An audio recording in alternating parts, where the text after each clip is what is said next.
Ladies and gentlemen, welcome to Hero Movie Podcast, your greatest source for superhero movie discussion in the multiverse. I am your host, Adam Portrais, and I'm joined, as always, by Sean Keenan. Sally likes making fondue. And, of course, Bruce Leslie. I'm a prickly pear, and Steve Rogers ain't no skinny Bane. No, but then again, who is a skinny Bane? Let's be honest. There can only be one. As a Highlander, there can only be one skinny Bane. As we all know, I think that goes without saying. This week, everybody, we are. I can't believe we did this. When we were discussing it ahead of time, we were like, "Man, haven't we done this show before?" Certainly, we have. No, we are going to, for the very first time, review Captain America: The First Avenger, the Captain America movie that launched it off. Man, this thing could have been a giant disaster, and we'll talk about kind of some of the things that this movie could have been, and we'll talk about the success that it has been at this point, and of course the two sequels that have followed. If you'd like to find reviews of those, check the back episodes. We got a ton of that stuff heading back there, man. So we really appreciate that. We're gonna have a fun time here today, I think. Finally, Sean, no animation or anything for you. Hooray! So I tried to stick him in the back with one, but that'll be a tale for another day. Yeah, we're gonna have to wait till Sean goes on hiatus for that to happen. I'm gonna go on the hiatus, and you guys are gonna watch a whole lot of cartoons. Then we're happy when you come back. Oh, this was just awful, wasn't it? Duck Dodgers, the entire series. Well, you don't have to pull my leg for that. But speaking of not awful, people that go down to the iTunes there, drop us a 5-star review, a.k.a. Humdinger. Humdinger. And we got a new one here. It's entitled Great Podcast by someone named Marconius17. You say. Well, my word. Mm-hmm. What was the name of that user? Marconius17. Nice. And it reads as follows. I'm very new to this podcast, but I'm having a great time catching up on previous episodes. The hosts are very knowledgeable and a blast to listen to. I'm definitely a fan. Marconius17, we are a fan of you, my friend, so thank you for that. And if you get a little inclination in your day, you're sitting around going, gosh, I have 45 seconds to kill. What can I do? You can drop on down to the iTunes there. Be just like Marconius17. Drop us a 5-star review, a.k.a. Humdinger. And we'd really appreciate it. You caught me off guard with the sheepish Humdinger. I'm like, I don't think we've had that one before in these almost 3 years. I like to switch it up. He's a switch hit over here. Speaking of which, we also enjoy people that take the time. Oh, shucks, I didn't get it open here. I'll edit it in post. Let's open up the mailbag, everybody. Mail's here. All right. So this one is from Maria. Maria writes quite often to many a podcast we do. Just left a 5-star review, speaking of which, not too awful long ago. And Maria writes this. Hey guys, so I finally saw, and apropos of nothing, I'll tell you what, I finally saw the new Captain America Civil War, and I got a look at the new Spider-Man. Now, being a 90s kid, Tobey Maguire will always be the main live-action Spider-Man to me. I never saw the Andrew Garfield version. However, this kid's version, I think she basically means why he's in high school. His escapades, his name escapes me, but I'm too lazy to Google right now. Tom Holland. Does seem like it can be entertaining. He kind of reminds me of a boyish, geeky charm of the Tobey Maguire version. My question to you is who are you guys' favorite live-action version of Spider-Man and why? Also, do you think the new actor will do well in the Spider-Man movie? Your thoughts. Love you guys. Maria from the upstate of New York. Okay, Sean, go ahead and say it. Get it over with so we can get the real discussion. Yeah. No, it's not who you think. I like Tom Holland. Tom Holland's my favorite. Oh, wow. Well, I like the guy from the electric company. Well, why did I know you were going there? That thing, do not, if you have fond memories of that, do not watch it on YouTube. Do not watch it on YouTube. I'm warning you. I'm your friend. Don't do it. So, what about you there, Adam? Here's the thing. As I've seen right now, it's though we've got such a small sampling, I really do like Tom Holland, and this is not that I didn't like Andrew Garfield, I did, and I feel so bad for Garfield though, because he's going around. He got now. so screwed, man, because those movies are so bad, but he's really good in them. Yeah, it's totally not his fault, but he is just like he's going around he's on like a sad tour right now, to where every place he goes, he's dressing up as Spider-Man on Hollywood Boulevard. He's writing op-eds and stuff, just going, swear to God, guys, I love Spider-Man. It's not my fault. I tried to talk him out of some of that stuff. I wanted it to be good, and I feel so bad for the guy because it wasn't his fault. I think it's all studio stuff. I won't even put that on Mark Webb's head. But no. I think that's all. Yeah, I know. I think it's all really kind of studio politics and that kind of junk, man. So I don't blame him for that, and I feel bad for him because he is in that harsh situation. But the short time that we've seen Tom Holland at this point, number one is, and I've fought with some of our good followers on Facebook about this. I love the fact that he's young. I want a Spider-Man that's like in 10th grade, A kid that has to kind of, juggle all the balls in the air at the same time of work, school, home, Spider-Man, all that kind of stuff. Relationship, I like all of that kind of stuff. And they really realized that, hey, we know what Spider-Man's supposed to do. He's got the quips. He seems like the smart kid that you want to be. He seems like Spider-Man, doggone it, And the fact that we got eyes to move just makes me happy beyond all joy. It's just so fun. And, man, I won't watch any more than the teaser trailer that's already out right now because, that's kind of where I've gotten to with movies of these high profiles. I'll watch the teaser and the rest can just go away for me. But for what we've seen in that teaser trailer, man, I think they got the tone right, and I'm super excited to see where they're going to go with it. I think we're only all going to fall in love with him even more as time goes on, so... We'll see, man. Well, I certainly hope so, man. Promising what we saw in Civil War. Absolutely. So thanks for the email, Maria. So if you'd like to email us, hearmoviepodcast@gmail.com. Let's close up the mailbag. Bale's here. Alrighty, gentlemen. So let's get down to it. A while back, there was this little movie called Captain America, The First Avengers. Why don't we go ahead and take a listen to the trailer? I know this neighborhood. I got beat up in that alley. You just don't know when to give up. I could do this all day. Do you have something against running away? You start running, they'll never let you stop. You really gonna do this now? There are men laying down their lives. I got no right to do any less than them. I can offer you a chance. Our goal is to create a new breed of super soldiers. When you brought a 90-pound asthmatic onto my army base, I let it slide. I am looking for qualities beyond the physical. You win wars with guts. Grenade! Everybody down! Is this a test? He's still skinny. Whatever happens, stay who you are. Not just a soldier, but a good man. Is it too late to go to the bathroom?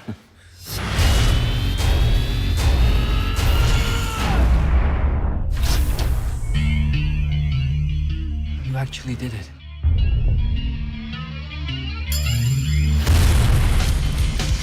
Who the hell are you? The first of many. Hydra is the Nazi Deep Science Division, led by Johann Schmidt. He thinks he's a god, and he's willing to blow up half the world to prove it. You're not even close to this technology. I asked for an army, and all I got was you. Congratulations. You just got promoted. Mr. Stark? I had some ideas about the uniform. You're gonna get so many girls. Captain, we are much alike. I don't know if I can do this. You won't be alone.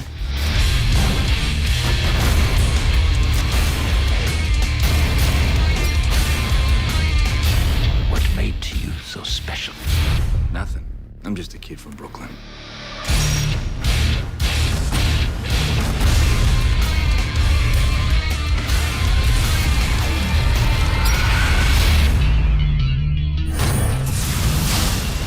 Hey!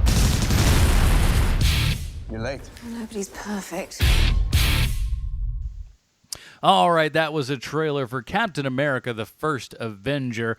IMDb plotline. As we know, IMDb always 100% correct in everything they say and or do. Steve Rogers, a rejected military soldier, transforms into Captain America after taking a dose of super soldier serum, but being Captain America comes at a price as he attempts to take down a warmonger and terrorist organization. Very bland IMDb, but nice try. But you know who's never bland? Our good friend Bruce Leslie, who is always bringing the comic book connection. We talked about Captain America a ton on this show. I'm excited to see where he goes. I disappeared for a minute, but I'm back, guys. Okay, well, comic book connection, go. I think you guys are very familiar with Johann Schmidt, a.k.a. Red Skull. Mm-hmm. But did you know he was almost called Hot Fudge? Oh, my gosh. While considering ideas for an appropriate archenemy for Captain America, Joe Simon saw a hot fudge sundae melting and noticed it resembled a human figure. Inspired, Simon at first considered calling his new villain Hot Fudge. But thankfully, the cherry on top of the sundae seemed like an exposed skull, so he finally decided on Red Skull as a more appropriate name. And this also makes me wonder if hot fudge sundaes in the 1940s looked drastically different than they do today. Now, in the beginning, Red Skull's secret identity is George Maxon, the owner of the Maxon Aircraft Company that makes airplanes for the U.S. Army. Maxon wears a mask to create the look of the Red Skull, and his face is often exposed. As the Red Skull, Maxon attempts to rob banks in order to raise money to overthrow the U.S. government. In the comic, he says, "Of course you realize the main item in overthrowing the government is money." Now, that sounds like what smart folks call prescient. Now, in Captain America #7 in October 1941, a different Red Skull claims to be the real one and states that George Maxon was but a pawn in his master plan. This Red Skull is identified as the Nazi, Johann Schmidt. Now, Johann Schmidt was born in a village in Germany to Hermann and Martha Schmidt, which is why Batman could never take him down. And his mother died in childbirth, and his father blamed Johann for her death, which has the strange echoes of Tyrion Lannister's story in it. Now, Johann's father tried to drown him as a child, but the future supervillain was rescued and taken to an orphanage. After a few years, Schmidt escaped the orphanage and moved to Philadelphia, where he played third base. That was Mike Schmidt. Anyway, just what our audience loves, a 1980s baseball reference. So Johann got a job working for a Jewish shopkeeper with a daughter named Esther. He was seized with passion for Esther, and Schmidt tried to force himself upon her, only for her to reject him. Now, in a state of fury, crime of passion, if you will, Schmidt murdered her. And Sean, this is why you should never allow your daughters to date anyone with the word skull in their name. Good point. Now, Schmidt felt overjoyed with the exhilaration of committing his first murder and thought, I want some more of that. So he discovered that the best way to get down to killing, because Red Skull is nothing if he's not DTK, he buddied up to a weird little mustachioed Austrian named Adolf. Now, Schmidt met Hitler while working as a bellhop in a hotel, and I always picture Paul Rubin saying Mr. Herman, paging Mr. Herman when I think about bellhop, so I like to picture Red Skull starting that way. Now, Schmidt was present by bringing refreshments up when the Fuhrer was furiously scalding an officer for letting a prisoner escape. And sort of in a moment of hubris, if you will, Hitler declared that he could create a better Nazi out of the bellhop than out of his own commander. And this sounds like the setup to the Sylvester Stallone classic Rhinestone. Ooh. Now, dissatisfied with the standard drill instruction his subordinates used to train Schmidt, Hitler took over personally and trained Schmidt as his right-hand man. Upon completion, Hitler gave Schmidt a unique uniform with a grotesque Red Skull mask, and he emerged as the Red Skull. His role was the embodiment of Nazi intimidation, and while Hitler could remain the popular leader of Germany, the propaganda effect was so great that the United States government decided to counter it by creating their own equivalent of Red Skull, using the one recipient of the Lost Project Rebirth, Steve Rogers. While Red Skull always admired Hitler for his ideological vision, he was never content with Hitler's soft touch when it came to dealing with people. So Red Skull kidnapped and killed many of Hitler's closest advisors, and Hitler could no longer effectively control the Skull and wound up fearing the man.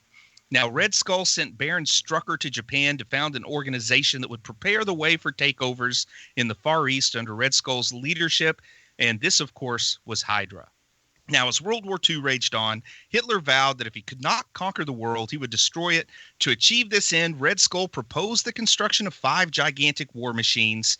But in actuality, Red Skull intended to use them to conquer the world himself if the Third Reich fell. Now, Captain America and his teenage partner, Bucky Barnes, fought against and thwarted the Red Skull. But the Red Skull assigned Baron Zemo to go to England, and under the cover of stealing a drone plane to capture or kill Captain America and Bucky. Now, ultimately, we know how this plane flight ends up. Cap gets frozen. Bucky dies until the Russians thaw him out. But the only time the Red Skull really dealt with the Cosmic Cube was in 1966. And when he had the unlimited power to warp reality, the best thing he could do with it was change the personality of Sam Schnapp Wilson so that he would better fit the blaxploitation aesthetic that was all the rage in those days. And you know what? If the Cosmic Cube gave him that kind of power, maybe he should have honored Simon's memory and changed himself into a hot fudge sundae, the creamy conqueror. Oh, man. Sorry. So, yeah, this, I'm surprised. And, you know, thanks to this movie, we're just going to get, you know, scores and scores of Captain America movies with Red Skull in them. Oh, wait. Well, yeah. we'll talk about some of what happened. What happened with some actors and stuff. I have some behind the scenes stuff for a lot of things that we'll kind of talk about. Oh, I want to hear some of that, man. I'm excited to see why we didn't get more Hugo Weaving. Yeah. Well, let's go ahead and let's dissect that right now, just because it's on. Do it. Right. Wait. So Hugo Weaving has been in a ton of geek properties, man. You got your Lord of the Rings, you got your Matrix, you got this movie, tons and tons of stuff this guy's done. And V for Vacation. Yes, V for Vacation that was one of the many popular ones. So he's done his fair share of comic book movies and comic book type movies. There was about maybe 2 or 3 years ago, he really kind of went on a crazy tirade, just saying how much that none of these things really meant anything to him. They were all just a paycheck. He didn't care. He really smacked down the crew on Transformers and everything, to which had the greatest Michael Bay comeback ever. Michael Bay was ready to go. He just goes, okay, look. He was on Skype for 3 hours doing his lines. He got paid $125,000 a picture. Stop complaining. So it's just like, you know, he really seemed to turn his back on a lot of the properties that without which he would not be the household name that he is today. You know, and it just seems that he really hated all this kind of stuff, but it seems like now he's maybe backtracking on that just a touch, but man, did he talk some smack about maybe 5 or 6 years ago. So, but my guess is he probably doesn't want to do it. From what I've heard, he didn't like playing Red Skull, but then again, time and money changes all. Hey, we've had 3 David Banners. We can go with at least 2 Red Skulls if they want to recast him. You know, yeah, plus, you know, the Red Skull in this movie isn't even the best bad guy. You know, Arnim Zola is a way better bad guy in this movie. It was also, I'll sneak ahead real quick. There was a great little drop there for, you know, being put inside the computer and everything that, you know, nobody noticed in the first flick. But they said I noticed it this go around. They totally said, I'm like, oh wow, look at that. They planted the seed that early and we weren't even paying attention. Awesome. So let's, you know, the one thing I have to say about the Red Skull, I'm kind of surprised we haven't seen him come back in some form, because Marvel, the MCU, doesn't have access to Doctor Doom, but I don't think there's a single Doctor Doom plot, if they wanted to bring it to the screen, that you couldn't just have Red Skull stand in for him, because they're similar magnitude villains, in my opinion. I could see that. That works. So that's a pretty good idea. So let's kind of start. Emperor Red Skull. Ooh. Yeah. I mean, he's done all the same dirty work that Doctor Doom has over the years. He's one of those big hitters. Just give him a fancy Occult hood. guy, science guy. Yeah. At one point, he was Onslaught, Red Onslaught. Oh my God, that's awful. Spoiler alert, Bruce. My goodness. That is awful. Hey, that story was spoiled just by being written. So, but when this movie first starts off, and if you can go back to the first time you saw this, and you see them in the Arctic, and they've discovered something, and they're digging up Cap Did you think we were going to get like a dual timeline story, or did you think that we were going to get a modern day Cap story, maybe with some flashback to his pre-World War II days? Because when I first saw it, I really thought we were going to start the way that Captain America started in the Silver Age at Marvel. We were going to start with him being thawed out and running around in the current continuity, and then have to pick up the other stuff in flashback or something. What were you guys thinking going into it? Yeah, that was very much my kind of idea of what they were probably going to do, because it's just it seems like a hard thing to do. And when you look back at the Captain America origin story and everything, it seems simple, it seems simplistic and everything. But for me, always I was just like, we have to do everything in the past. I was just praying everything was in the past. I was really hoping we were going to get Skinny Steve. I didn't think that was going to be a possibility at all. and it's so seamless. It's so seamless. If I can chime in here, Bruce. No, please. Yeah. So I want to talk generalities first before we get into the play-by-play of the movie, because there's a couple of things that we should bring up here. And I don't want to be like, wow, shot across the bow or anything like that. But after rewatching this movie, I think that this trilogy of Captain America, of all of the like nerdy trilogy movies that we've gotten over the past 30 years, in my opinion, is the best trilogy we've gotten in nerd culture. I think it's better than, and don't get me wrong, you guys know how much I love Star Wars, but that the Return of the Jedi movie is not, it doesn't hold up as well weak in Star comparison Wars to and the Empire others. Strikes Back. And time to feel old again, Sean, but that is more than 30 years ago. You said in the last 30 years, so you weren't going to get the argument. Oh no, I'm an old man officially. But I think this trilogy here is of all the nerdy properties that we've seen, this is the best trilogy we've ever gotten, in my opinion. I'll narrow it down a bit and say superhero properties, not nerdy properties. But I'll narrow it down to superhero properties, and I will agree with you 100%. It starts off strong and gets better with each installment, which is ridiculously hard to do. In terms of looking at it as a body of 3 movies, it does surpass Nolan's Dark Knight trilogy, though I don't think any of these 3 top The Dark Knight, the standalone movie to me, but that's just a matter of opinion. That's your opinion. And we can all be wrong from time to time. It's okay. No. But when it comes to just nerdy property trilogies, my heart's still pretty strong with Peter Jackson's first go around with The Lord of the Rings. Not to absolutely drop the mic here, but I've never been a Lord of the Rings fan. That's the thing. Whenever people say that, I'm like, I get it. I can anytime someone says things like that, I'm like, I totally get that. I understand why this is not everybody's joint. Oh, me too, man. Me too.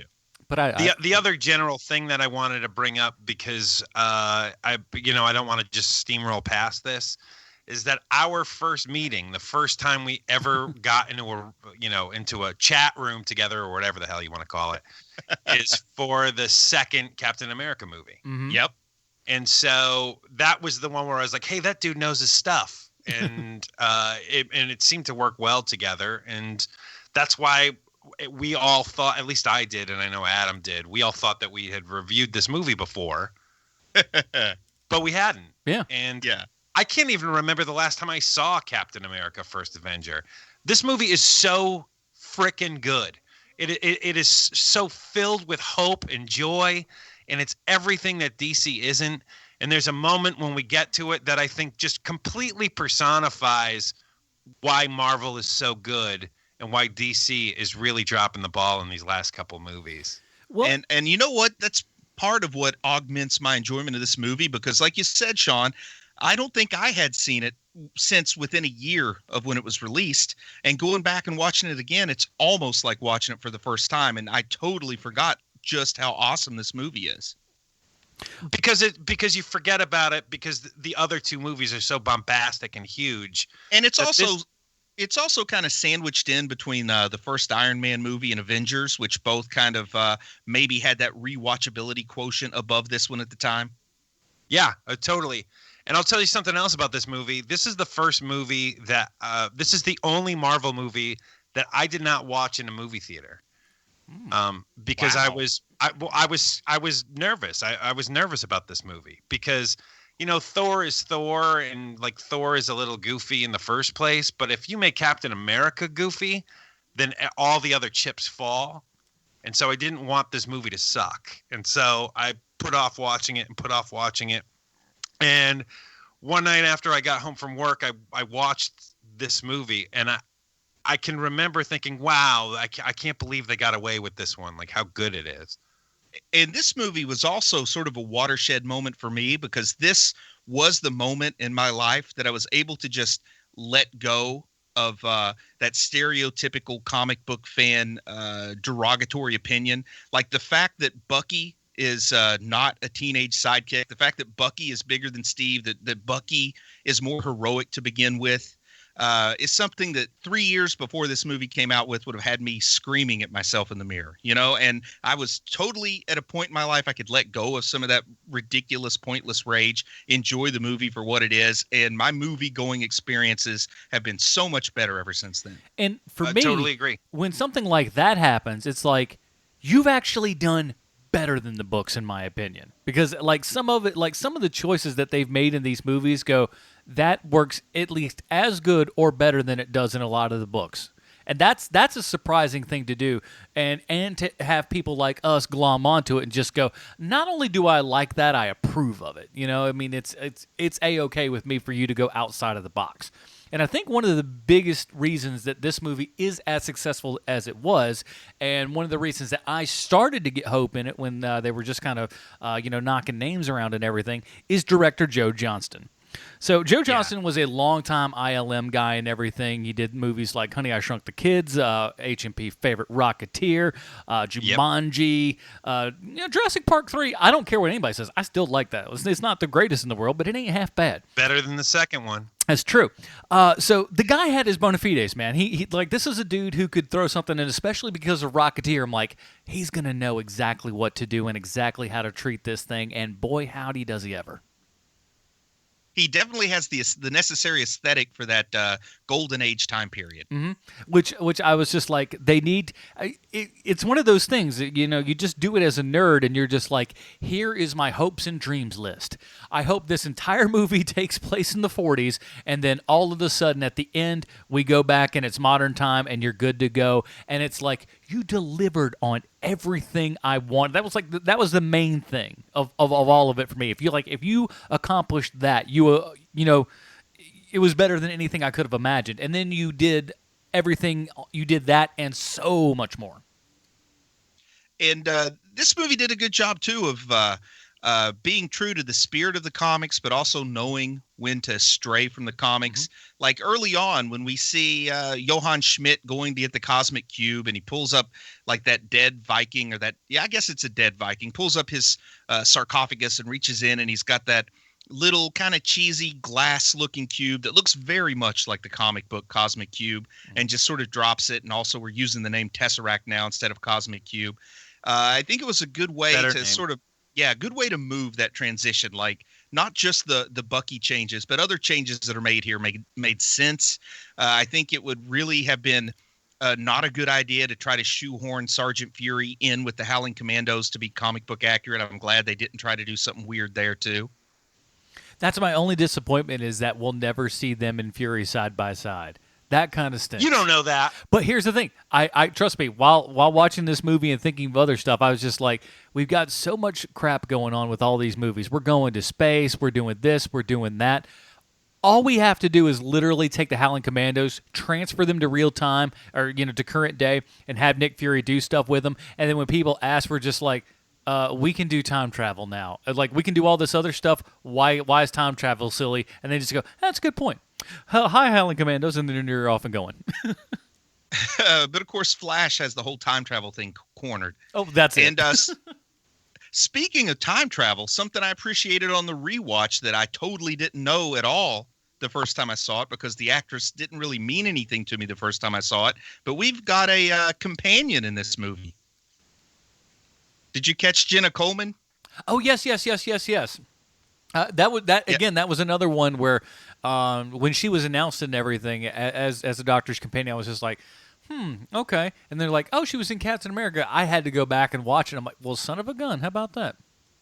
Yeah, she was Bucky's date, I guess, at the World Expo. It's not called the World's Fair, but like the Exposition of the Future or something that Howard Stark's playing.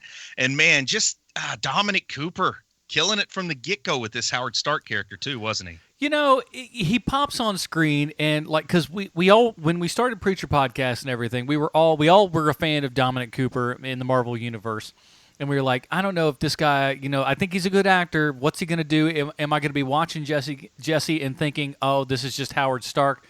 He's completely different, and then having so much time, you know, invested in the Preacher show and everything, coming back to this, and it's like unrecognizable almost, you know. But he is so darn good at what he does. It's just like, yeah, you the man. And they even had Professor Phineas's Human Torch android in a glass tube. You know, there was a lot of timely comics references here. And with this being the rewatch, I had to look really closely and make sure that there wasn't some kind of hint at Namor. But there's no Namor in this World's Fair. Right. But we do get the Human Torch, one of the original trilogy of timely comics. And, of course, we get the flying car, sort of the setup for Lola from Agents of S.H.I.E.L.D. It's so good that, and again, it's just, this is all done, and something that you see throughout the entire, entirety of the Marvel universe is these guys know how to just pepper it all in there. It means nothing for some people and so much for so many others, and I think it's just a great thing, and it also leaves them open to do more of those things down the road if and they want to do those things. And I'll tell you, I don't even know that I understood the concept of a movie Easter egg before these Marvel Cinematic movies have been made. But now they handle it just right, so it doesn't interfere with the story. If you're not familiar at all with these things, then it still looks cool as if it were something new. But if you are familiar, you get that little extra joy. Gives you a little bit more fun to go back and want to watch it again and things like that. I do credit Marvel Cinematic with creating at least the modern concept of the Easter egg. Well, and that's the best way to do it, is not smash people over the head with it, you know? Just give them a taste. Put it in there. Don't call too much attention to it. And if somebody finds it, fantastic. If they don't, no harm, no foul.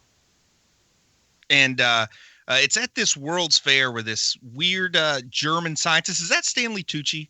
Yes. I love that guy, but I didn't quite recognize him. He's a good actor, man. But he's playing this weird German scientist, Dr. Erskine, that wants to sign up Steve Rogers for a secret super soldier program simply because he's very inspired by the fact the guy keeps coming back and trying to re-enlist, even though he's been rejected, like I think they say 5 times at this point, and takes him off to this mysterious military base. He hasn't actually gotten any Vita rays or any serum yet, so he's still the skinny little Steve Rogers with all these other military guys that are sort of the best in their class or what have you running around. And I happened to notice in the cast list, what's his name? Starts with a G, like the real obnoxious like soldier that's there with him. It's killing me that I can't remember the guy's name now, but the actor that plays like the guy that gets punched out by Peggy Carter. Mm-hmm.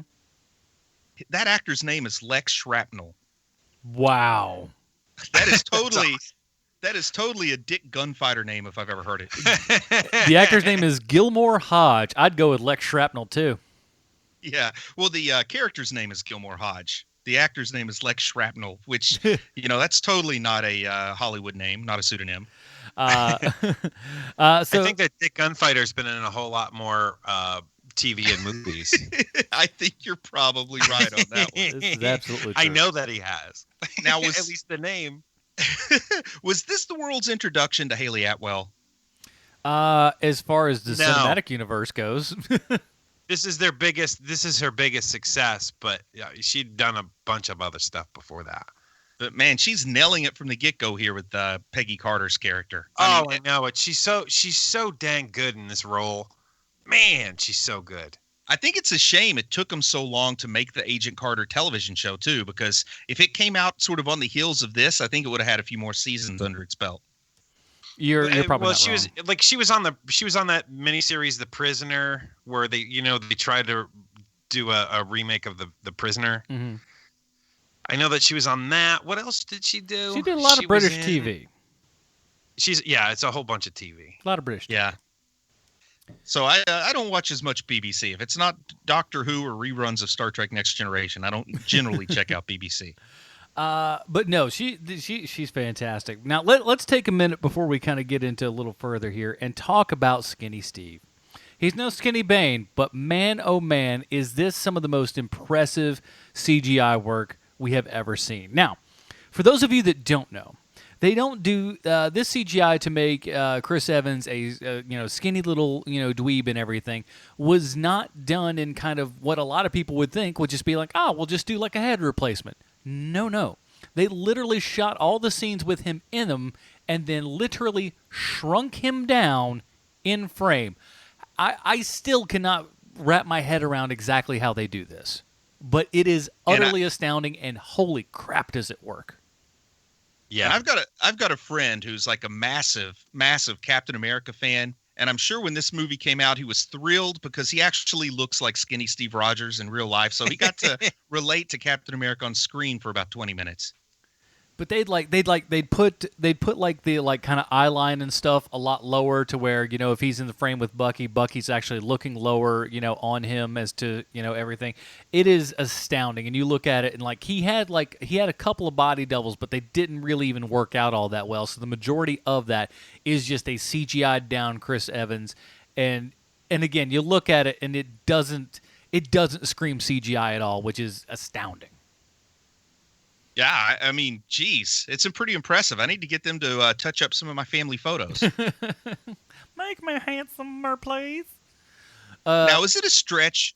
Is it a stretch for me to say that I liked Tommy Lee Jones as Chester Phillips in this movie better than I liked him as Two-Face? Oh, I don't think that's much of a stretch at all. Well, you can't see him just cashing the checks on screen like he does in Batman. Every now and then he reminds me that he's a really good actor. I forget that sometimes. When he chooses to do a good job in something, he is amazing in it. And then there's times like any Men in Black movie after the first one where it's just like, geez, you don't even want to be there, man. Especially that second one when he's in the short leg pants delivering the mail. Man, you're not kidding. If the craft services weren't so good, I wouldn't Tommy Lee Jones. Man. Yeah, he cares when he's on this movie, and he's the best Tommy Lee Jones there could ever Tommy Lee Jones, And we get introduced pretty early on to Toby Jones as Arnim Zola, and that's a guy that I can't get enough of. Love that guy. So good, and I know I said this at the top of the show, but he is so far more interesting than Red Skull is in this movie. His hand is sort of forced, especially that point where they have to all hail Hydra, when Red Skull looks over at him and he's like, hail Hydra. Pardon me, but you are not hailing Hydra properly. So good, and he's a lot slimier, even though you like him more, like there's a weird, it's just so well played and the character is so cool. And he's like, "What are you doing? You are a madman." When with the magic electrical stuff coming out of the Tesseract, like it's just so great. Just the way that my brain works, I picture Zola here in this movie is like a way more interesting version of the Nazi in the glasses from Raiders of the Lost Ark. That's not bad. And there's even a throwaway line from Hugo Weaving to suggest that this movie exists in the same universe as Raiders of the Lost Ark. Did you guys catch that? I did indeed. How about you, Adam? I'm not. It's not coming to mind right off. But he says, the Fuhrer chases for trinkets in the desert while I'm looking for the real source of power. Oh yes. It's right at that scene. It's right at that scene, Adam, where the Nazi officers come into the room. And the one Nazi officer goes, "Hey, Berlin, you have Berlin on this map." Yeah. But then we get to the good stuff because I know that just like me, Sean's sitting on the edge of his couch because he can't wait until Chris Evans finally gets buff. How you know me so well. But we have that moment where he gets buff and they open up the I don't know what you call that, the transmogrifier that gets the Vita rays into him. That is such a great that is exactly what that should be called. A Calvin and Hobbes reference is always the correct answer. And then he comes out and I know in present day, I know that Chris Evans is really a guy in good shape, but my goodness, he was in pretty darn impressive shape when he pops out of that sarcophagus. That listening to the commentary and everything, they were like, that was his big reveal and everything. He was just off doing he did like 50 push-ups in 5 seconds before he got put into that machine and everything. He was wanting to make that entrance, man. If I had the chance to be shirtless in front of Haley Atwell, I'd probably do 51. It is great. The look on her face is kind of like all right. Priceless. Not too bad. But I do want to back up for one quick second because I hate that we skipped over it real quick because with Tommy Lee Jones and the throwing of the grenade. To me, this was the point that solidified this as like these guys know what they're doing. Tosses what is supposedly a live grenade out there. The entire fleet, scrambles out of the way. He jumps on it, screaming, "Everyone get out of the way." Oh, my gosh. So good. Great moment. And then Tommy Lee Jones has that great line right after. He's still skinny. Yeah. It's just classic. It's so good. I didn't want that to go without mention because, man, that was one every time I watched this movie, I was just like, man, these guys know what they're doing. And it's made even better when you've got Lex Shrapnel doing the George Costanza maneuver where he's knocking women and children out of the way to get out of danger. I was making way for everyone else to the door. But once Steve Rogers gets buff, we get to see this awesome shirtless, barefoot chase of a taxi cab. He's wearing a shirt, but it's so tight it might as well be. Yeah, he's wearing a T-shirt, I guess, at that point. But I love that foot chase with the taxi cab because now that he has the super soldier serum, they're not going to hold back that he is a super soldier. And again, it was something that this goes all the way back to the Incredible Hulk, to where we had Abomination get shot up before Tim Roth's character turns into Abomination. He's booking along with running and stuff, so you see what this super soldier serum does, and they continue that on with this movie to really show about just super heightened athletics and stuff. And again, I'm so glad that they kept that going and kept it consistent with what should be there. And we get to this chase ends with what I think solidifies Marvel as they know what they're doing. When the kid gets thrown into the water, Captain America stops chasing after the bad guy, looks over the side and looks at the kid to make sure the kid's okay. And the kid says to Captain America, "I'm okay. I can swim. Go get him." Yes. That one moment right there tells you everything that you need to know that Marvel is doing way, way better than anything DC is doing. Mm-hmm. And, especially in a movie where this is considered one of the lesser Marvel movies. Well, if this is one of the lesser Marvel movies, DC needs to watch one of these movies because they get it.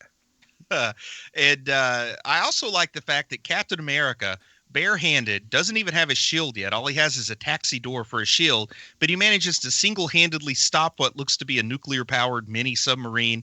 Because in any other movie, the guy gets away with the super soldier serum, and the whole movie's about trying to get it back. But here, they just go ahead and get it back right at the beginning. The guy commits suicide, and then we get to go into the World War II story that we wanted and needed. Yep.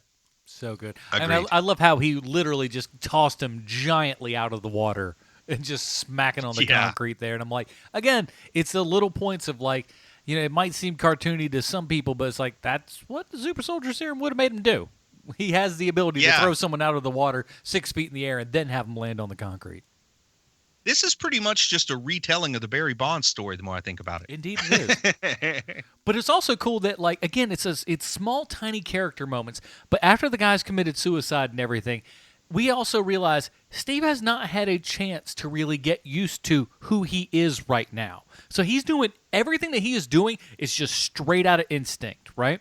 Because we see him standing there and he's like looking at his arms. He's finally taken 2 seconds to look and see what's happened to him. It's like he hasn't really even noticed Jason Bourne at this moment point. Where he doesn't know how he just did the things that he did, Yeah, it's just like, what in the world? Now look at me. Look at how different that I am. I'm like, I didn't even know how this happened. He just did everything on instinct. And again, it's more leading towards, hey, we know what the character should be doing. And then I like it that the senator, right off the bat says, "You're going to be a hero in this war. We've got the job for you." And they put him on stage selling war bonds, which I think was a clever decision that a lot of lesser filmmakers wouldn't have gone with.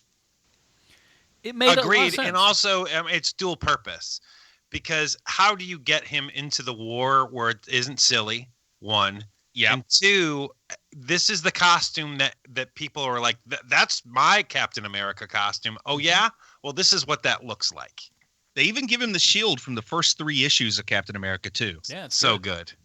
It is you're a great right. thing. It's a way to give the Golden Age fans their cheesy costume while acknowledging that it looks cheesy, explaining why it looks cheesy, and not having to stick with it all the way through the movie. And I like, I like where we get on with costumes, and we'll get into that in the later. But it is such a nice thing to just go, see, you got your thing. Isn't that lovely? Let's move on.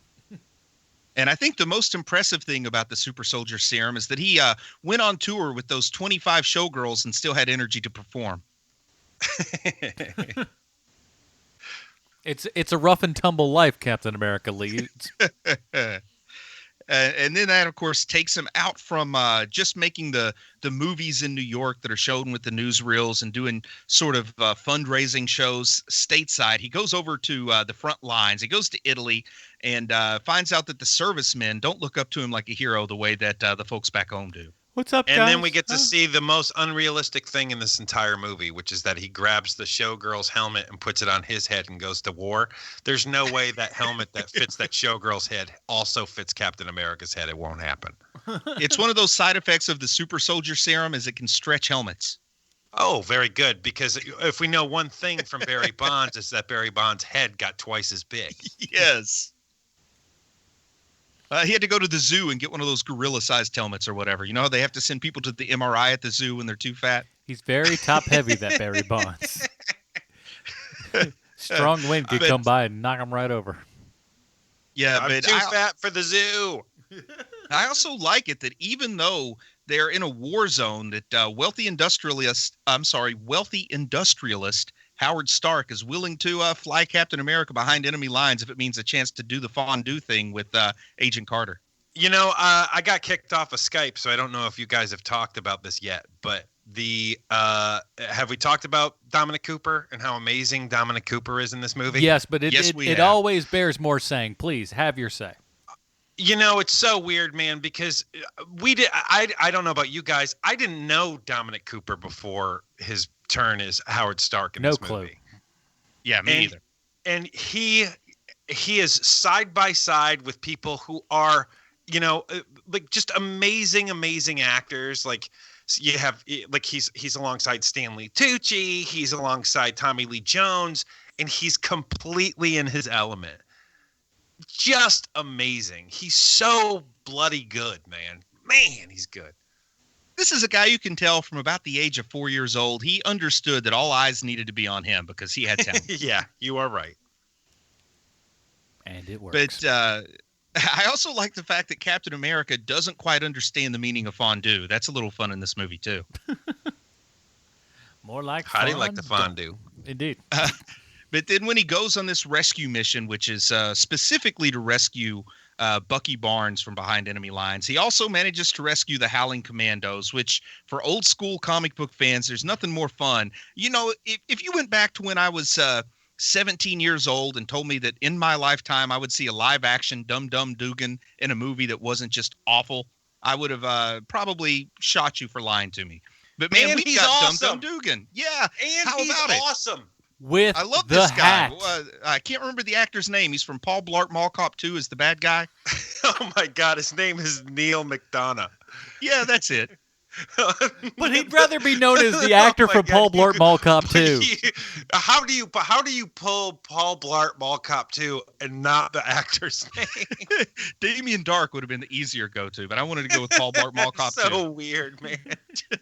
And then Jim Morita, I don't know, has he done much other stuff? Because he's not, I mean, Jim Morita is the character. I don't know the actor's name, but that actor that played Jim Morita, like, nailed the character to me as well. Kenneth Falsworth Choi was is good. the guy's name. Jacques was good. What was that? Kenneth Choi is the gentleman's name. He was a Yakuza boss in Suicide Squad. He was in Wolf of Wall Street, Longmire on the TV show there. A couple other things. Well, he's really good as Jim Morita. You know, because for some reason, growing up, I always pictured Pat Morita would eventually play this role since they had the same last name. Better choice going with Choi. And Pat Morita had probably been dead for well over a decade by the time this movie came out. If they could do it with Grand Moff Tarkin, they could do it with Mr. Miyagi. Fair enough.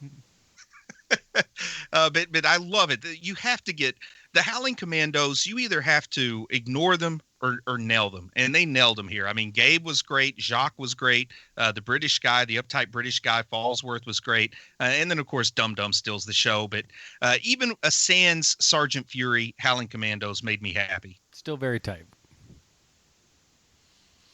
But I like the mission, and man, oh man, how BA are every single one of them walking back in and stuff. And again, character, man. It's all about character. You know, Steve turns everything over and just goes, I'm giving myself up for, court-martial punishment, whatever you want to give me, go right ahead. Like, just, that won't be necessary, so soldier. Good. And even before they escaped the compound also, I just got to compliment how awesome of a job they did with the Hydra vehicles, with the way the Hydra foot soldiers are dressed. They've done what would be impossible, which is to be really comic book accurate and not look cheesy. I mean, The only thing that's dopey is the Hail Hydra, 2 arms in the air. That's the only thing that's dumb. Yeah, but I was able to overlook that because they had the really cool Hydra motorcycles.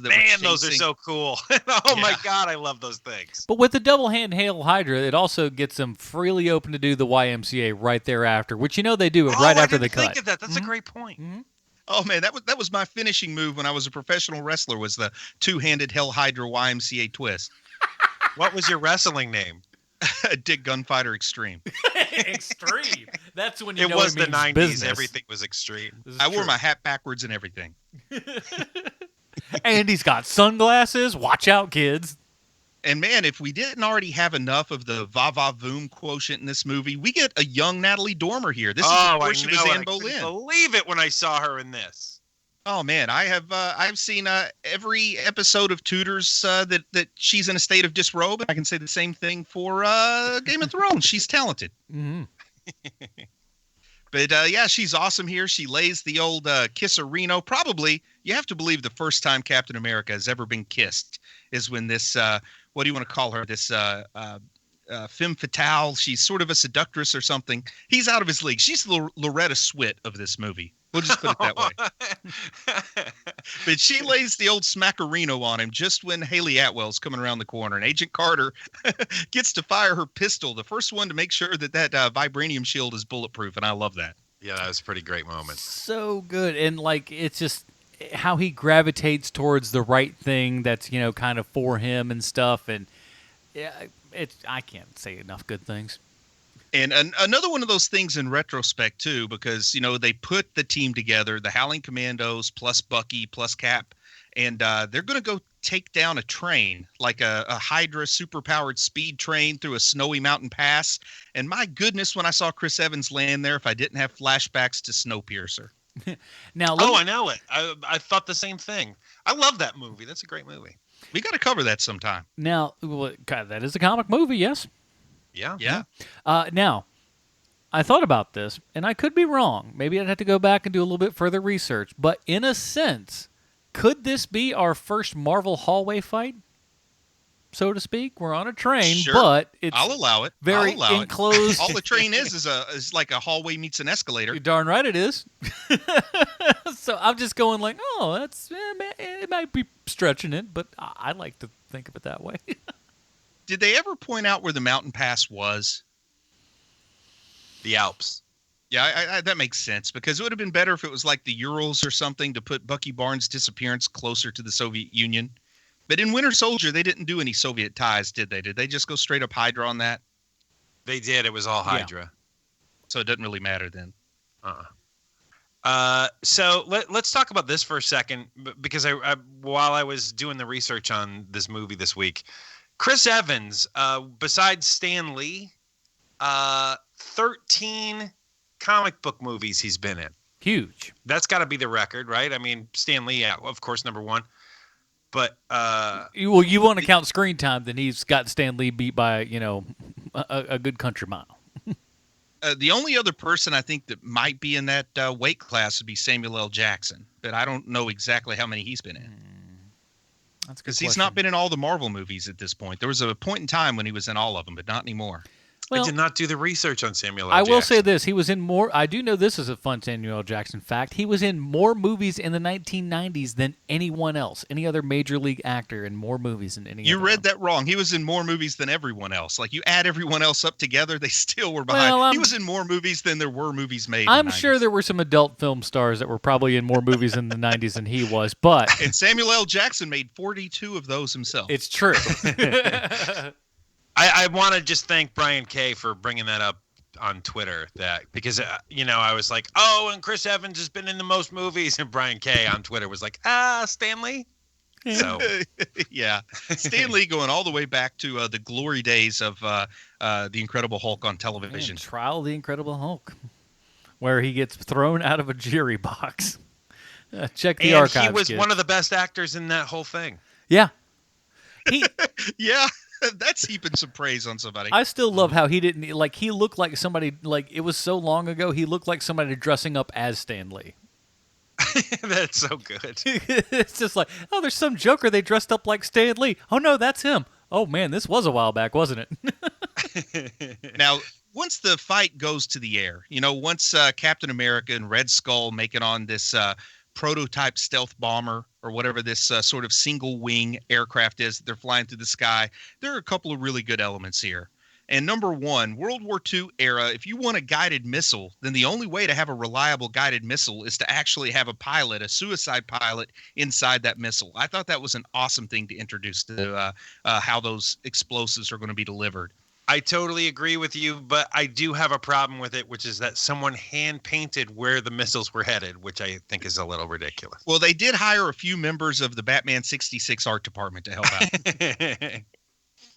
And then another thing, which is something that I wouldn't think you could pull off in a way that I would go with in a high-quality movie, he manages to leave the plane and still make it back to the plane thanks to those very guided missiles, and once he's out of the plane, I thought, okay, this is it. Now they're going to have to expect us to forget that his shield went down with the plane, but he went down on one of those missiles, but then they bring him right back to the plane. Mm-hmm. Pretty great. Again, not since Point Break has it been done that well. This is true. It's the time that they take and the care that it obviously shows that the guys at Marvel had put into this. It's just, that there's a room full of dudes with cork boards and going, we need, make sure we put this here, make sure we put this over here, make sure all the boxes are checked and in the right order and everything. And I think this was really kind of some of the start, of the, I guess the time where it's really built up very big of the Marvel Brain Trust, where they really started to get all the other, creators from books and stuff to come in and make sure everything was right, make sure everything's on the up and up. And I think that's one of the most important things that Marvel's done that DC clearly has not done, is that they go back to comic creators. And while they don't always stick to every single thing straight from the comics, they get kind of an okay from the, the quote unquote masters, if you will. And I think that's a very smart decision. And it's around this time that a little-known industry insider fact happened. Goyer signed an exclusive agreement with Warner Brothers, and in a weird turn of events, it was Marvel that paid the signing bonus. Is that right? That's good. Get him away from Blade. Get him far away from Blade. Yes, this is good. Well, but we do have... I didn't get it at first, but then I got it. Yeah, it took me a second. We do have this moment where Cap is going to crash land into the Atlantic to save the world. Oh. And he's having this farewell chat with Peggy Carter about, taking a rain check on that dance and everything. I guess a little heart touching. I don't know. I felt like, you it's guess, sad you whenever flipping monster. Well, what have they known each other for? 2 weeks? Doesn't matter. This is 1940s love. It's way different. If you hold somebody's hand, that's like having sex with them. It's all different back then, Bruce. You don't understand. Oh my gosh. And when they opened up the first season of Peggy Carter with this, I start bawling my eyes out there. I'm like, this is not, why are you starting out with this? You guys are jerks, man. That is so I would have loved good. it. I would have loved it if he said, I'm really going to miss you, Peggy, but before I go, could you do one thing for me? Get those 25 showgirls on the line for a minute. Make sure I got you a lot of have a parallels hot there. granddaughter. Yeah, make sure you have a hot granddaughter. That's the best line. Make sure That's what Homer she's Simpson would have said. super hot. And we'll have an apartment right beside me. What a weirdo. You know that opening scene? That opening scene where they have the Arctic excavation going on. I almost wonder if that was something sort of added later in the production process just to make this ending a little less jarring to people. Do you think that might have been part of the case here? No, man. I mean, they might have gone in for reshoots, but it's a bookend. I mean, they bookend you bookend stuff that way, where you have your tableau at the top and then on the back end. Okay. If only the Resident Evil movies had done that. Oh gosh. Now here's a little fun trivia fact for you kids. Now, in the deleted scenes in The Incredible Hulk, there's a great scene that I'm kind of peeved they put out. I love it. Is that David Banner decides, I don't want to be the Hulk anymore. This is killing me.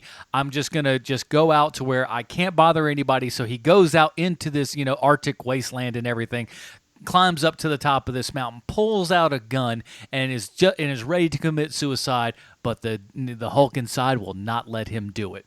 Hulks out and everything, causes a giant avalanche, and if you pause the DVD in the right place, you can actually see Captain America's, skull or shield and kind of an outline there of Captain America. It's super, super quick. You'll have to pause it, and you'll probably redo it 50 times before you see it, but it is there. So, they were planting stuff in even there. Even though it didn't hit the movie proper, it's still in there, and a real cool little Easter egg, man.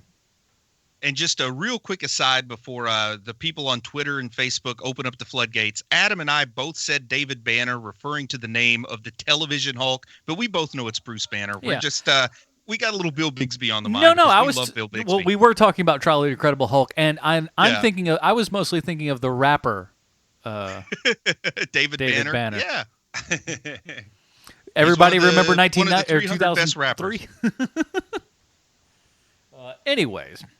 But yeah, so they end up in, I love the kind of waking up, then putting him in a fake hospital and everything. I thought that was so good. And again, it's so great. They're playing the baseball game on the little radio there and everything, and he just knows something ain't right. I was there. Oh, man, I love that, too, that's the tip office. He's got that keen memory, man. He's been in a coma for 70 years and still remembers the details of that baseball game. Sharp as a tack, that's Steve Rogers. Boom. And then busts out of there in such a fantastic shot. Right there in Times Square, 360 degrees. And then who of all people joins out there is the great Nick Fury. Oh. And, that scene is great. I think if this movie were made today, that would be a mid-credits scene. Probably. Yeah. But as far as this movie is good start to finish, but it has probably one of the least interesting end credits tags of any of the Marvel movies, I think. I think they were still really kind of trying to learn. In hindsight, it does, but at the time, if you can remember, we knew Avengers was coming, but we didn't, there was no. This is how we first saw the Avengers, actually. Yeah, this came out before a teaser trailer. I guess the world has changed a little bit in those 6 years. Yeah. But it's a big deal. But it's great to just see that they know what they're doing. And, man, when this thing out, I was just like, they did it. I can't believe they did what they set out to do and what, I know it's greedy and silly as a fan, but they did what I wanted them to do, and that's surprising. Yep. And they did a good job, too, because there's always that fear that if they give you exactly what you want, it's going to be bad. Yeah. There's always that fear. Absolutely. And I think that fear may have been assuaged, but I want to fear not. We will review this at some point here, but we have to find out how Captain America, the first Avenger, relates back to our good friend Sylvester Stallone. Thank you, Adam. I happen to have a prepared statement. Well, gosh. Jeffrey Ford was one of 2 editors on Captain America First Avenger and is one of Marvel Studios' go-to guys.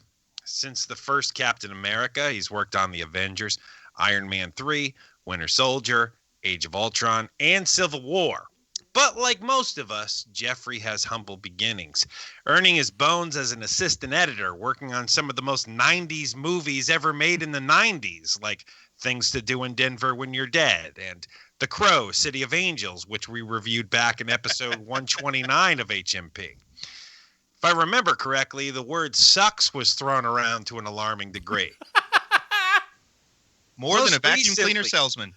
Most recently, Marvel brought in Jeffrey Ford on Doctor Strange, where he's listed as an assistant editor, where I assume they brought him in because Marvel has started pumping out movies and television properties faster than the friendly girl with loose morals pumps out babies at the trailer park. And if you're offended by that, please remember this is an opinion-based review show that specializes in comic book properties, and there are far more important things for you to be offended by. Things like the ad campaign for DiGiorno Pizza. No one's ever been fooled into thinking it's delivery, ever. And why everyone gives a pass to Justin Timberlake every time he talks like a black guy. What if he started talking like a guy with an Asian accent? Heads would roll, but moving on. In 1995, Jeffrey Ford worked as an assistant editor on the movie Assassins, starring a guy who could never get away with sounding like a black guy, Sylvester Stallone. Rumor has it that the screenplay to Assassins was a hot property bouncing around Hollywood, which was written by the Wachowskis. And when the inevitable rewrites happened, they petitioned to have their names taken off the script. It was written with Sean Connery in mind. Mel Gibson was interested in it. Tom Cruise was considered at one point. But that isn't the movie that was made. And instead of thinking about what might have been, like a transgender with poor impulse control, let's focus on the movie that was. Julianne Moore is in this thing, and while she's not bad in it, she seems out of place, like a rabbi at a strip club. I've stated numerous times on this show that I've become a big Stallone fan because of this segment, but this wasn't something he should have been in. I know he likes playing the dapper hitman because he's been one no less than 6 times. But this movie needed someone else. And my suggestion to fix this movie is to put the guy who played Mr. Belvedere in the Stallone role.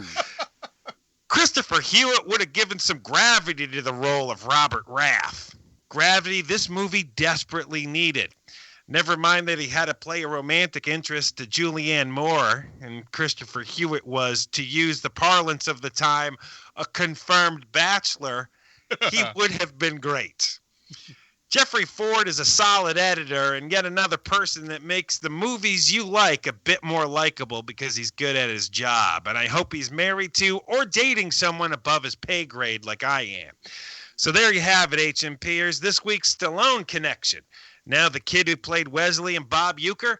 Let's review Captain America, the First Avenger, and talk about just how great Dominic Cooper is some more. Can't wait. And I got to say, the first time I was ever exposed to the term confirmed bachelor was almost certainly in association with Paul Lynde. Of course. I don't know what you're talking about. Now, before we get there, I do want to mention, because I don't know how their names escaped us, but we are giant fans. And this was really the kind of catalyst for our good friends Marcus and McFeely. This here Captain America movie, Marcus McFeely. Marcus and McFeely. So good, those guys. All right. So let's get down to it. Here on Hero Movie Podcast, we don't have regular stars or numbers or any of that kind of crap. No, sirree, Bob. We have our own horse shenanigans called the patented Robin rating system. And if you'd like to see what that is, why don't you go down to facebook.com/Hero Movie Podcast, and it's right there at the top of the page, man. You'll see how it all breaks down. So, Bruce, where does Captain America, the First Avengers fall on the Robin rating system for you, sir? Well, the pre-Disney Marvel Cinematic Universe has been accused of being uneven, and maybe it has been a little, or it was a little uneven, but this is solid stuff here. This is the number 2 pre-Disney MCU movie, nipping at the heels of Iron Man. I'm going to give it a very high Tim Drake, just because I like Civil War and Winter Soldier better than this one. It's hard for me to give it a Dick Grayson, but that's no slight against this movie. This is solid beginning to end. Mr. Keenan. I'm going Dick Grayson on this, and maybe it's just hindsight because the other 2 movies are so great. But if you bungle this movie, all the other things fall away. if you miscast Captain America, which I don't know if you guys remember or not, but at the time, at least I can't speak for anyone else, but I was like, why are you hiring Chris Evans in yet another superhero role? Yeah. But he is so great, and I can't even imagine someone else as Captain America. So it's a Dick Grayson for me. Yeah, it is. It's so tough, and I hope these guys continue to do this, and like somehow Marvel will pay them, because I mean, like you follow some of these people around. It's like him. Robert Downey Jr.'s Facebook page, there is no one that likes being Iron Man more than that dude. That's not like I am at the point now where I'm just like, this isn't just a paycheck to him. He loves being that character, man. He loves being perceived as that character. So, I mean, I think it's all going to come down to, who can pay who, But, again, Sean is absolutely on point. This thing could have gone down horribly, and that is the great game that Marvel has always been playing since they decided to have their own universe here, is that they're putting all their chips in, like every single hand. Just going, here's what we're going to do. Here's what we're going to do. And man, oh man, more often than not, it is paying off big time here. And again, I just watched this movie with a smile on my face the entire time. As I said previously, it's exactly what I wanted. It is what they gave me. And not only does it work for me, it works for other people as well. And while it may not be, 100% book accurate, it's right where it needs to be. And the things that they changed don't matter. It's so good they don't matter. Imagine Man of Steel was made with the amount of care and hope and joy that is in this movie. We would be having a totally different discussion about the DC Absolutely. universe right and thanks, man. Now you've got me jonesing for a Joe Johnston Superman movie. I think that's a great idea. Why don't you too. set? You know what, Bruce? I think that we just came up with $1 million idea right here. Yeah. If you set Superman back in the 30s, you have it take place in the 30s, and that is where the DC universe starts. Well, it will be Wonder Woman actually showing up in World War I. But you have a 1930s Superman movie, you win. You get all of it. Yeah, and you can even put a few of those songs in it. Ooh. That's a reference to last week's episode, everybody. But of course, I'm going very strong Dick Grayson on this thing, man. This is what I want out of a comic book movie, and it really was the kind of the catalyst for them going, hey, we know what we're doing. Watch yourself. It's gonna be good. I've literally been in a good mood all day because I watched this movie. Seriously. Nice. You should watch it every day. Imagine how much better your life would be. Man, you're not wrong. Maybe I should. Maybe we all should. Maybe that's the problem. Maybe we should make America great again. All we are saying is give Captain America the First Avenger a chance. That is it, everybody. Thank you so much for joining us this week. I don't think we decided on something what we're doing next week. My mind has blanked on me. I don't think we have. I don't think we have either, but that's the best part, man. Follow us on social media, Facebook, Twitter, all that kind of good stuff, and you're going to be finding out. You'll find out all that kind of good stuff. We're going to leave you in a little bit of suspense. Now, I also do want to say right now, for all of you who may not have checked and everything, our Patreon voter thing is up for this month, and you guys who are followers on their Patreon and everything, patreon.com/HMP, you're able to vote on the movies that we're going to be watching this month. So right now we have we have looks. They can't all be winners. Sometimes we have some losers, but they're okay. So this month we're going to be able to choose from Barbed Wire, huh? Barbed Wire, yeah. guys. That was a comic book movie, if you believe it. Barbed Wire, The Mask of Zorro, Unbreakable, or we're going to dig some stuff out from Batman the Animated Series. So you can vote on all of that at patreon.com/HMP.